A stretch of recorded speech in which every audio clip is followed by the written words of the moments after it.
नमस्कार दोस्तों, state bank of India ने रिसेंटली अपने पर्सनल लोन्स के इंटरेस्ट रेट्स को एक बार फिर से रिवाइज किया है। इस वीडियो में हम लोग डिस्कस करेंगे कि 2024 के स्टार्टिंग से आपको क्या इंटरेस्ट रेट पे करना पड़ेगा अगर आप स्टेट बैंक ऑफ इंडिया से अपना पर्सनल लोन लेने वाले हैं। पर्सनल लोन पर ये एक डिटेल्ड वीडियो होने वाली है। इस वीडियो में हम पर्सनल लोन से जुड़े हुए हर एक खर्चे को डिस्कस करेंगे, साथ में सारे फीचर्स डिस्कस करने वाले हैं। तो बिना समय गवाए चलिए शुरू करते हैं।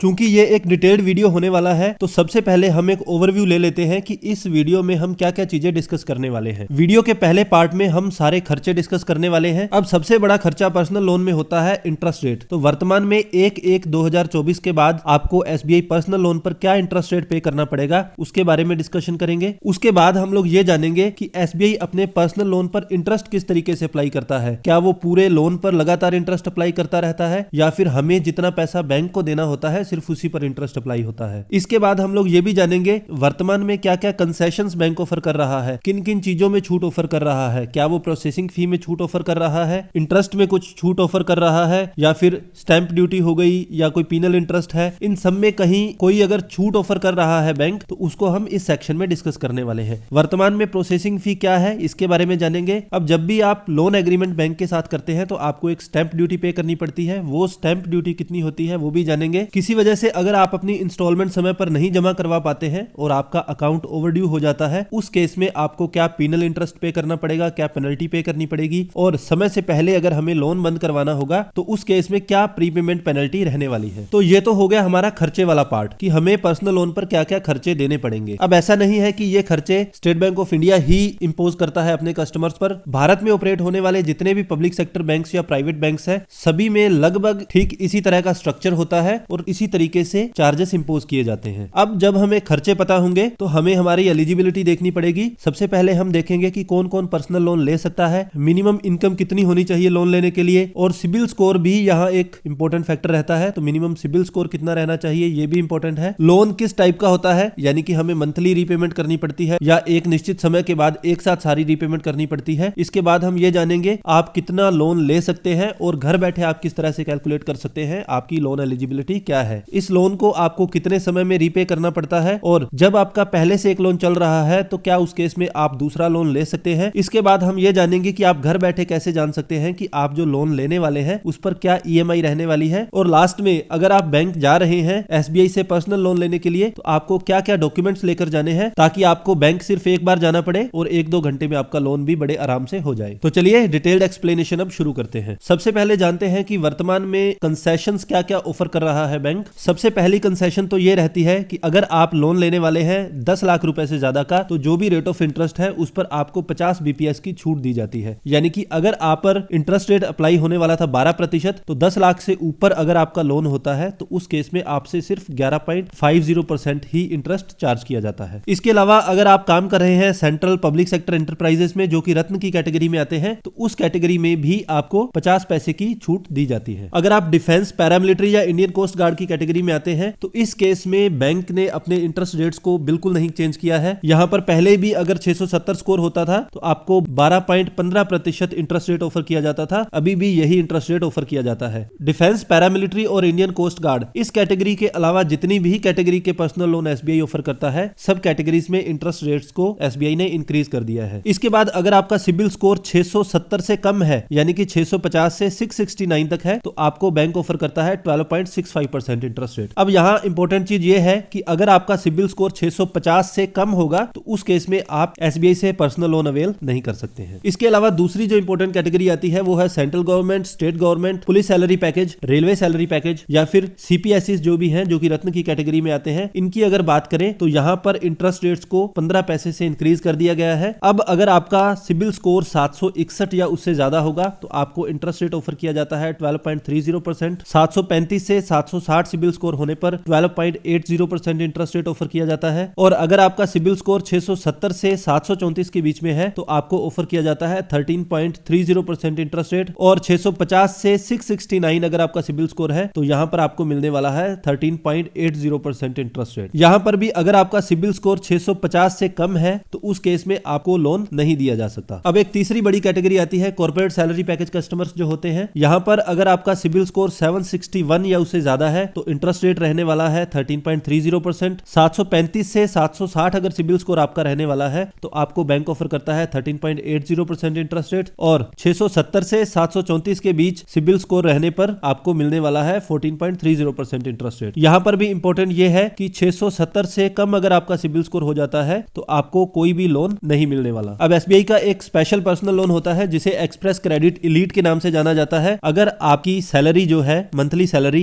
1 लाख रुपए से ज्यादा है, उसी केस में ये लोन दिया जा सकता है। यहां पर अगर आपका सिबिल स्कोर 750 या उससे ज्यादा है तो आपको इंटरेस्ट रेट ऑफर किया जाता है 11.15%, और 650 से 749 अगर आपका सिबिल स्कोर है तो आपको ऑफर किया जाता है 11.65% इंटरेस्ट रेट। अगर आपका सैलरी अकाउंट एसबीआई में मेंटेन्ड नहीं है और बैंक में आपका सैलरी अकाउंट है तो उस केस में नॉर्मल इंटरेस्ट रेट से 25 पैसे ज्यादा इंटरेस्ट रेट आपको पे करना पड़ेगा। अब एसबीआई पर्सनल लोन पर इंटरेस्ट किस तरह से चार्ज करता है? एसबीआई इंटरेस्ट चार्ज करता है आपकी आउटस्टैंडिंग पर, यानी कि जितना भी पैसा आपने बैंक को देना होता है बैंक उसी पर ही इंटरेस्ट चार्ज करता है। अब जब भी हम लोग कोई पर्सनल लोन लेने जाते हैं तो वहां पर हमसे एक प्रोसेसिंग फी चार्ज की जाती है जिसे जनरल भाषा में हम लोग फाइल चार्ज के नाम से जानते हैं। ये प्रोसेसिंग फीस नॉर्मली 1 से 2% की रेंज में होती है। वर्तमान में 31 जनवरी 2024 तक बैंक आपसे कोई भी प्रोसेसिंग फी चार्ज नहीं कर रहा है। अगर आप अगले 1-2 महीनों में पर्सनल लोन अवेल करने की प्लानिंग कर रहे हैं तो आप इस बेनिफिट का लाभ उठा सकते हैं। अब जब भी लोन एग्रीमेंट करता है बैंक और कस्टमर तो उस पर एक स्टैंप ड्यूटी लगती है। ये जो स्टैंप ड्यूटी है ये रेमिट की जाती है स्टेट गवर्नमेंट को। अब ये stamp duty state to state vary करती है। वर्तमान में मैं राजस्थान में पोस्टेड हूं। वर्तमान में जो स्टैंप ड्यूटी है वो 0.25% चार्ज की जाती है, यानी कि प्रति लाख आपको 250 रुपए देना पड़ता है स्टैंप ड्यूटी के रूप में। अब एक अगली चीज है penal interest on overdue accounts. मान लीजिए किसी वजह से आप समय पर अपनी इंस्टॉलमेंट नहीं भर पाए हैं, उस केस में जितनी भी अमाउंट ओवरड्यू हो गई है यानी कि जो आप नहीं भर पाए हैं उस पर आपको 2% एक्स्ट्रा इंटरेस्ट देना पड़ेगा, या फिर दूसरे शब्दों में आप ये कह सकते हैं कि आपको 2% प्रति माह पेनल्टी देनी पड़ेगी जितनी भी अमाउंट आपकी ओवरड्यू हो जाती है। अब समय से पहले अगर आप लोग अपना लोन जमा करवाते हैं तो कुछ प्री पेमेंट पेनल्टी भी आपको यहां से लग सकती है। ये प्री पेमेंट पेनल्टी 3% तक भी जा सकती है अगर आप अपना लोन रीपे करते हैं 2 साल से पहले। हालांकि इस प्री पेमेंट पेनल्टी को भी अवॉइड किया जा सकता है अगर आप एक नया एक्सप्रेस क्रेडिट लोन लेने जा रहे हैं, नया पर्सनल लोन लेने जा रहे हैं और उस लोन से जो पैसा आ रहा है उस पैसे से अगर आप पुराने लोन को बंद कर रहे हैं तो उस केस में आपको कोई भी प्री पेमेंट पेनल्टी नहीं देनी पड़ती है। अब ये तो था फर्स्ट पार्ट कि आपको क्या क्या खर्चे देने पड़ सकते हैं। अब कुछ जनरल फीचर्स की अगर हम बात करें, कौन कौन एसबीआई पर्सनल लोन ले सकता है, तो सेंट्रल गवर्नमेंट और स्टेट गवर्नमेंट के एम्प्लॉइज, डिफेंस पैरामिलिट्री फोर्सेस के एम्प्लॉइज, क्वासी गवर्नमेंट ऑर्गेनाइजेशंस जो हैं उनके एम्प्लॉइज भी पर्सनल लोन ले सकते हैं। सेंट्रल पीएसयूज, स्टेट पीएसयूज इसके एम्प्लॉइज ले सकते हैं। कोई भी एजुकेशनल इंस्टीट्यूशंस हैं जो कि नेशनल रेपुटेशन के हैं वो भी एसबीआई पर्सनल लोन अवेल कर सकते हैं। इसके अलावा कॉर्पोरेट्स भी लोन ले सकते हैं। Government aided, semi government schools और कॉलेजेस के एम्प्लॉइज भी एसबीआई पर्सनल लोन के लिए एलिजिबल है। अब एसबीआई से पर्सनल लोन लेने के लिए आपकी मिनिमम नेट मंथली इनकम 15,000 रुपए होनी चाहिए। नेट मंथली इनकम से हमारा मतलब यह है कि सारे डिडक्शंस होने के बाद जो आपके अकाउंट में सैलरी आ रही है वो मिनिमम 15,000 रुपए होनी चाहिए। अब मिनिमम सिबिल स्कोर क्या होना चाहिए? अगर आप एक गवर्नमेंट एम्प्लॉय है तो मिनिमम सिबिल स्कोर होना चाहिए 650, और अगर आप एक कॉर्पोरेट एम्प्लॉय हैं तो मिनिमम सिबिल स्कोर होना चाहिए 670। कुछ केसेस में यह भी हो सकता है कि आपका सिबिल स्कोर -1 आ रहा हो, यानी कि आपकी कोई भी क्रेडिट हिस्ट्री नहीं हो, तो उस केस में अगर आपकी सैलरी रेगुलरली क्रेडिट हो रही है आपके सैलरी अकाउंट में तो आप एसबीआई से पर्सनल लोन ले सकते हैं। अब एसबीआई 2 तरह से पर्सनल लोन ऑफर करता है, एक तो टर्म लोन और ओवरड्राफ्ट। टर्म लोन में आपकी मंथली ईएमआई बन जाती है जिसमें कि कुछ पार्ट प्रिंसिपल का होता है और कुछ पार्ट इंटरेस्ट का होता है। इस ईएमआई को आप लगातार पे करते रहते हैं। मैक्सिमम 72 मंथ्स के लिए आप इस ईएमआई को पे कर सकते हैं। ओवरड्राफ्ट के केस में आपकी एक ओवरऑल लिमिट बन जाती है और इस लिमिट के अंदर आप जब चाहे पैसा जमा करवा सकते हैं, जब चाहे पैसा निकाल सकते हैं, और इंटरेस्ट सिर्फ उसी अमाउंट पर लगेगा जो कि आपकी एक्चुअल आउटस्टैंडिंग होती है, यानी कि जो पैसा आपने एक्चुअल में बैंक को देना होता है। अब कितना लोन आप ले सकते हैं? अगर आप टर्म लोन लेने वाले हैं तो मिनिमम 25,000 रुपए आप ले सकते हैं। ओवरड्राफ्ट के केस में मिनिमम 5 लाख रुपए आप ले सकते हैं। मैक्सिमम लोन जो है वो आप यहाँ पर 20 लाख रुपए ले सकते हैं, और मैक्सिमम लोन जो है आप 20 लाख रुपए तक ले सकते हैं। और घर बैठे अगर आप ये जानना चाहते हैं कि आप कितना पर्सनल लोन ले सकते हैं तो आपकी जो भी नेट मंथली इनकम है उसको 24 से मल्टीप्लाई कर दीजिए, वो आपकी लोन की एलिजिबिलिटी आ जाएगी। आपको लोन देते समय इस बात का भी ध्यान रखा जाता है कि आपका ईएमआई एनएमआई रेशियो 50% से ज्यादा नहीं चला जाए। इसका मतलब ये है कि अगर आप 100 रुपए अर्न कर रहे हैं एज ए सैलरी तो मैक्सिमम 50 रुपए ही इंस्टॉलमेंट के रूप में काटा जा सकता है। अब एसबीआई का जो एक स्पेशल प्रोडक्ट है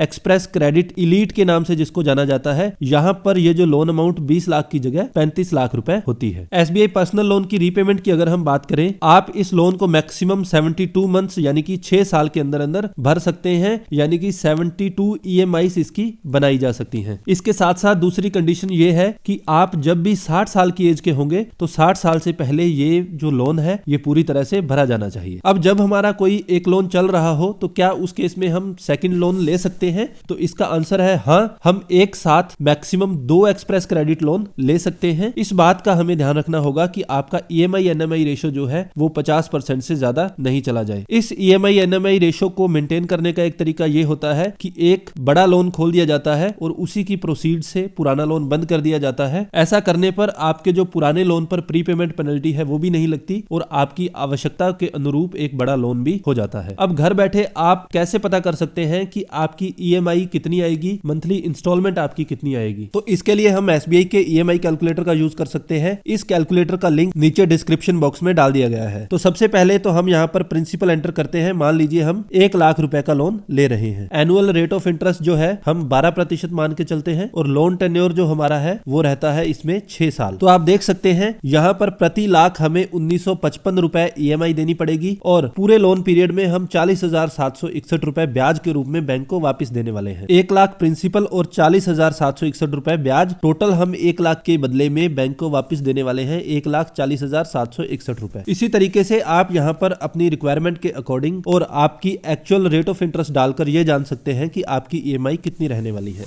अब अगर आपने डिसाइड कर लिया है कि आप SBI से पर्सनल लोन लेने वाले हैं तो SBI से पर्सनल लोन 2 तरीकों से लिया जा सकता है। आप ऑनलाइन भी अप्लाई कर सकते हैं योनो के माध्यम से, और अगर आप ब्रांच विजिट कर रहे हैं तो आपको ये कुछ डॉक्यूमेंट है जो आपको लेकर जाने हैं। सबसे पहले तो अपना ID प्रूफ, अपना एड्रेस प्रूफ, पिछले 6 महीने की अकाउंट स्टेटमेंट लेकर जानी है या सैलरी स्लिप्स आपको लेकर जानी है, और इसके अलावा 2 पासपोर्ट साइज फोटोग्राफ्स आपको लेकर जानी है। ये सारे डॉक्यूमेंट्स अगर आप लेकर जाएंगे तो 1 गो में आपका पर्सनल लोन 1 से 2 घंटे के बीच में तुरंत कर दिया जाता है। ये थी एक detailed explanation SBI personal loan के बारे में। अगर अभी भी आपकी पर्सनल लोन के बारे में कोई क्वेरी हो तो आप हमें कमेंट बॉक्स में पूछ सकते हैं, और हमारे कंटेंट के लिए अगर आप लोग हमें अप्रिशिएट करना चाहते हैं तो please like and share the video and don't forget to subscribe the channel. Thank you so much.